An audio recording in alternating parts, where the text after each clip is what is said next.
নমস্কার সবাইকে। আজ রোববারের দুপুরে একটু মাংস না হলে চলে, তাই নিয়ে এলাম দেশি মুরগির সহজ একটি রান্না। দিয়ে দিলাম একটু টক দই, তার সঙ্গে দেব অল্প নুন, একটু হলুদ, আর তার সাথে দেব একটু সর্ষের তেল।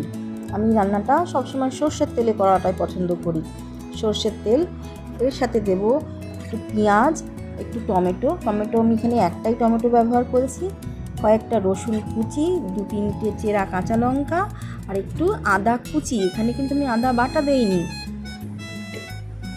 এগুলোকে খুব ভালো করে মেখে মাখবেন হাত দিয়েই। আমি হাত দিয়েই মেখেছি, আমি মাখিনি, এখানে আমার ছেলে মাখছে।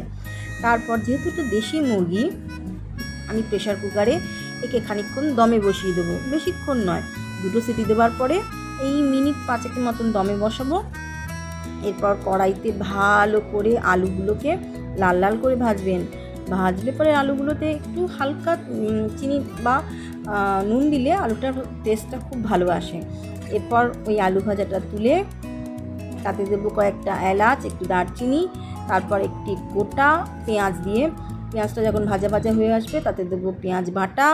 তারপরে পেঁয়াজ বাটাটা দেওয়ার পরে যখন ভাজা ভাজা হয়ে যাবে, কালারটা একটু অন্যরকম হয়ে যাবে, একটু লালচে, তখন তাতে মেশাবো টমেটো বাটাটা আমি এখানে 2টো টমেটো বেটে নিয়েছি। আপনারা চাইলে টমেটো না বেটে এমনি টমেটো টুকরো করেও দিতে পারেন, তাতে কোনো অসুবিধা নেই। এরপরে দেবো তাতে আদা, রসুন এবং কাঁচা লঙ্কা বাটা। আমি তরকারিটা, যেহেতু আমার ছেলে একটু রং পছন্দ করে তরকারিতে, তাই আমি কাঁচা লঙ্কা বাটা দিলেও তার সাথে সাথে খুব সামান্য একটু কাশ্মীরি লঙ্কার গুঁড়ো দিই, এতে রঙটা খুব সুন্দর আসে। যে একটু কাশ্মীরি লঙ্কার গুঁড়ো দিলে তরকারির রং অসাধারণ আসে।